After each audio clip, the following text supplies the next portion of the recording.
நெய் மற்றும் நறுமண பால் சிங்கப்பூர் காங்க போன்றபடி ஏற்பாடு பண்ணுறான். Singapore, Qatar, Singapore, Hong Kong, Malaysia போன்ற நாடுகளில் ஆவின் பொருட்கள் விற்பனை அதிகரித்து வருகிறது.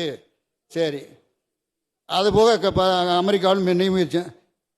இப்போ புதிய முயற்சியில் இப்போ சில இதுகள் சட்டமன்ற தீர்மானத்தில் நிறைவேற்றியிருக்கான். அவைகளில் செங்கல்பட்டு மாவட்டத்தில் உள்ள அச்சரப்பாக்கத்தில் நாளொன்றுக்கு 1 லட்சம் லிட்டர் பால் கையாளும் திறனுடைய பால் பண்ணை 46.31 கோடி ரூபாய் மதிப்பீட்டில் அமலாக்கப்பட்டு வருகிறது. அது ஒன்று. தூத்துக்குடி மாவட்டத்தில் 50,000 லிட்டர் பால் கையாளும் திறனுடைய பால் பண்ணையுடன் மதிப்பீட்டு பால் பொருட்கள் தயாரிக்கும் ஆலை 43 கோடி மதிப்பீட்டு வருகிறது. சேலம், அது வேற, சேலத்தில் ஒரு நாளைக்கு 5 லட்சம் லிட்டருக்கு பண்ண இப்போ 7 லட்சம் லிட்டர் ஆக்கியிருக்கான். அதுபோக 30 மெட்ரிக் டன் பால் பவுடர் மற்றும் டெய்ரி ஒயிட்னர் தயாரிக்கும் புதிய தொழிற்சாலை 108 கோடி செலவில் சேலத்தில் நம்ம நிறுவி இப்போ நடந்துக்கிட்டு இருக்கு, வேலை நடந்துக்கிட்டு இருக்கு. அது மிக விரைவில் வரும். அருள் கைதட்டார், அவர் பார்த்துட்டு பாருன்னு நினைக்கிறேன். போயிருக்கு. அவர்கள் அன்பு உறுப்பினர்களே, இந்த அவையில் பேசுகிற பொழுது அவருடைய போட்டோக்கள் அதில் வரும். ஆனால் இங்கே வந்திருப்பது அவர் போட்டோ அல்ல.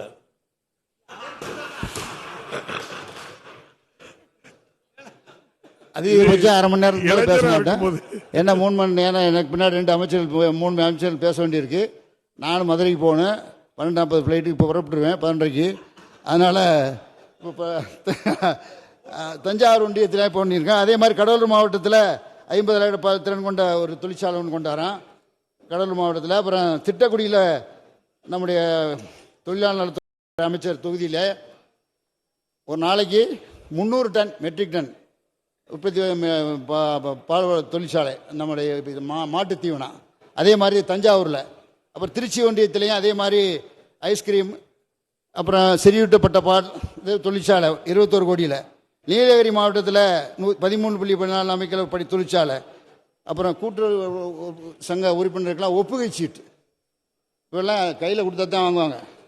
அப்பயே கொடுங்க, எவ்வளோ பால் ஊற்றுறேன், எவ்வளோ ரூபாய்னு கொடுங்க, அதான் இல்லாட்டி ஏமாற்றி போடுவாங்கன்னு சொல்லிட்டு அப்பயே வாங்கிட்டு போயிடுவாங்க. அதுக்கெல்லாம் மிஷின்லாம் கொண்டு வந்துட்டான். ஆகவே எந்த விதமான தவறுகளும் நடக்காத அளவில் பால் ஆவினை மிக சிறப்பாக இன்றைக்கு செயலாற்றி கொண்டு இருக்கின்ற அளவில் கொண்டு வரான். 520 கோடி ரூபாய்க்கு உபப்பொருட்கள் விற்கிறான். நிறைய பேர் 2000 பேர் அப்பாயின்மெண்ட் போட வேண்டியிருக்கு.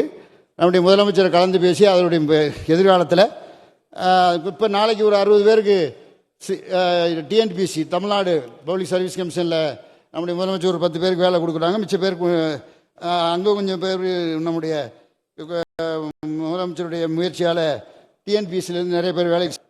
அப்புறம் கடலூர் மாவட்டம், அதுக்கடுத்து பெரம்பலூர் மாவட்டத்தில் பாடலூரில் அங்கே 60 மெட்ரிக் டன் தானியங்கி முறையில் பால் பவுடர் தயாரிக்கும் ஆலை, அது 152 கோடியில். திருச்சி ஒன்றியத்தில், நீலகிரி ஒன்றியத்தில், எல்லா ஒன்றியங்கள்லையும் எல்லா இடங்கள்லையும் நம்முடைய தொழிற்சாலைகள் வருது.